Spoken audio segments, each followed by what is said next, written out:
தவமே ஜெயம் நேயர்களுக்கு வணக்கம். உலகில் யாவரும் ஒவ்வொரு வகையில் பைத்தியங்களே. பல பைத்தியங்கள் சரியான பாதையில் செல்கிறது, சில பைத்தியங்கள் பாதையில்லா இடத்திற்கு நடந்து செல்கிறது. இதுதான் வித்தியாசம். இந்த வகை பைத்தியங்களுக்கு இந்த உலகில் உள்ள பொருள்கள் அனைத்தும் வாங்கி கொடுத்தாலும், அவர்களை நீ நன்றாக பராமரித்தாலும் அந்த பைத்தியங்கள் உன்னுடைய தியாகத்தை அறிய மாட்டார்கள். ஏனெனில் பைத்தியங்கள் தன்னை பராமரித்தவனையும் அறிய மாட்டார்கள், தன்னையும் அறிய மாட்டார்கள், பராமரித்தவனின் பராக்கிரமத்தையும் அறிய மாட்டார்கள். இப்படிப்பட்ட பைத்தியங்கள் தான் நாம் அனைவரும் வீட்டுக்கு 2-3 வைத்துள்ளோம். உதாரணமாக, யானைக்கு பைத்தியம் பிடித்தால் வளர்த்தவனையே மிதித்து கொண்டு விடும். பைத்தியம்னா என்ன? மதம். மதம்ங்கிறதான் பைத்தியம். வேறு பைத்தியம்னா வேறு எதாவது நினச்சிட்டு இருக்க.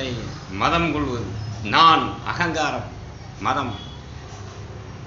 நாய்க்கு பைத்தியம் பிடிச்சா என்ன? வெறி பிடிக்குதுல்ல. பிடித்தால் தன்னை வளர்த்தவனையே கடித்து விடும்.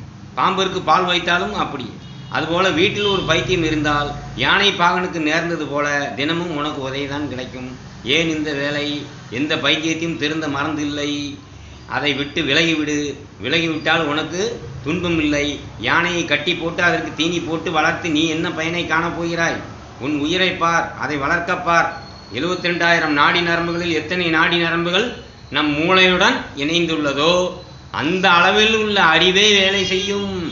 நாடி நரம்புகள் இணைப்பில் இல்லாததால் தான் நாட்டில் பைத்தியம் அதிகமாக உள்ளது. தியானத்தினாலும் யோகத்தினாலும் அதிக நாடி நரம்புகளை இணைப்பில் நாம் இணைக்கலாம். தினமும் யோகத்தில் இருங்கள், வாழ்க்கை சிறப்பு பெறும்.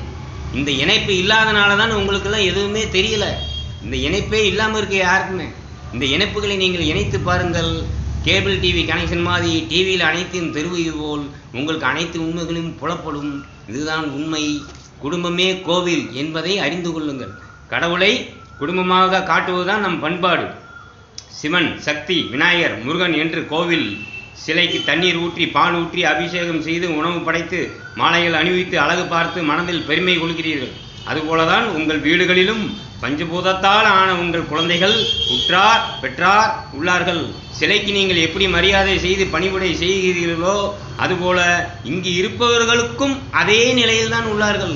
அவர்களுக்கும் நீங்கள் சிலைக்கு செய்வது போல் சலிக்காமல், பொறாமை கொள்ளாமல், பாகுபாடு பார்க்காமல் பணிவிடைகள் செய்தால் ஒவ்வொரு வீடும் கோவிலாகும். கோவில் சிலைகளே வீட்டிலே உள்ளன, பல ரூபமாய். வீட்டை கோவிலாக்குங்கள், கோவிலை வீடாக்காதீர்கள். பரமன் ஒரு இடத்தில் வசிப்பவர் அல்ல, அவர் ஏகரூபம், எல்லாமாயிருக்கிறார். நமது எண்ணமும் செயலும் தான் தவறாக உள்ளது. திருவள்ளுவர், வாசுகி, ராமகிருஷ்ணர், சாரதாமையார் போன்றவர் வாழ்க்கையை கவனியுங்கள். அவர்கள் வீட்டில் உள்ளவர்களுக்குத்தான் பணிவினை செய்து பிரம்மசக்தியாக உருவாகினார்கள்.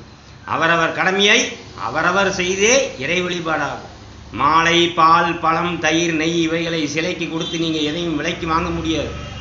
புளியோதரை பொங்கல் கொடுக்கும் நிலையமாக கோயிலை ஆக்கிவிட்டீர்கள். புளியோதரை பொங்கல் வீட்டிலேயே செய்து வயிறார உண்ணலாமே. குடும்ப சகிதமாக வீட்டில் இருப்பவர்களை பட்டினி போட்டு கோயிலுக்கு சென்று இப்படி செய்வதனால் ஒரு பயனும் கிடையாது. வள்ளுவர் வாக்கு போல இல்லறமன்று நல்லறம் இல்லை. அடுப்பில் வைக்காதே விறகை, விறகை அடுப்பில் எரிய விட மேலும் மேலும் விறகு வைக்க நெருப்பு அதிகமாகுமே தவிர குறையாது. அதுபோல காமம் ஆசைகளுக்கு எண்ணம் எனும் தீனி போட மேலும் வளர்ந்து கொண்டுதான் போகும். பசி வந்தால் உண்டால் போகிறது, பிறகு மீண்டும் பசிக்கிறது, மீண்டும் உண்கிறாய். இப்படி தொடர்ந்து நடந்து கொண்டே இருக்கிறது. இதற்கு முடிவில்லை. புல்லாங்குழலை இசைக்கிறாய், கீதம் வெளிவருகிறது, பிறகு மறைகிறது, மீண்டும் ஊதுகிறாய், மீண்டும் மறைகிறது. இது தொடர்ந்து கொண்டே இருக்கும். உணர்வுகளும் அப்படியே. உணர்வுகளுக்கு இசைந்து அதை ஆசையை பூர்த்தி செய்கிறாய், அது மறைந்துவிடும். மீண்டும் அந்த ஆசையை பூர்த்தி செய்கிறாய், மீண்டும் மறைந்து விடும். இப்படியே நீயும் தொடர்ந்து இதை செய்து கொண்டு அதை முடிவுக்கு கொண்டு வர பார்க்கிறாய், அது முடியவில்லை. இதை நீ எத்தனை முறை செய்தாலும் இதுதான் நடக்கும். தோன்றுவது மறைவது இதுதான் இயற்கை. உன் ஆசையை ஒரு காலம் பூர்த்தி செய்ய முடியாது, ஏனெனில் அது உடனே மறைந்துவிடும். எப்படி புலங்களால் ஊதியவுடன் ஓசை வருகிறது, பிறகு அந்த ஓசை மறைந்து விடுகிறது என்பதை எத்தனை முறைந்தான் நீ ஊதுவாய்? அது மறைந்துதான் போய்விடும். ஊதி ஊதி பாரு, அந்த ஓசை நிற்காது, மறைந்து விடும். இதை புரிந்து கொண்டால் நீ இந்த உணர்வுகளுக்கு முக்கியத்துவம் கொடுக்க மாட்டாய். காமத்தை விட முடியவில்லை, ஆசையை விட முடியவில்லை என்று புலம்பாதே. அது தோன்றியவுடன் மறைந்து விடுகிறது. நீதான் அதை மீண்டும் மீண்டும் பிறக்க வைக்கிறாய். தேக சிந்தனையில் ஒருபோதும் இருக்காதே. தேக சிந்தனை அற்று இரு. இது உன் தேகம் இல்லை. உன் தேகம் சூட்சும ஒளி தேகம். அதை மட்டும் சிந்திப்பாய், அன்னதேகத்தை அல்ல.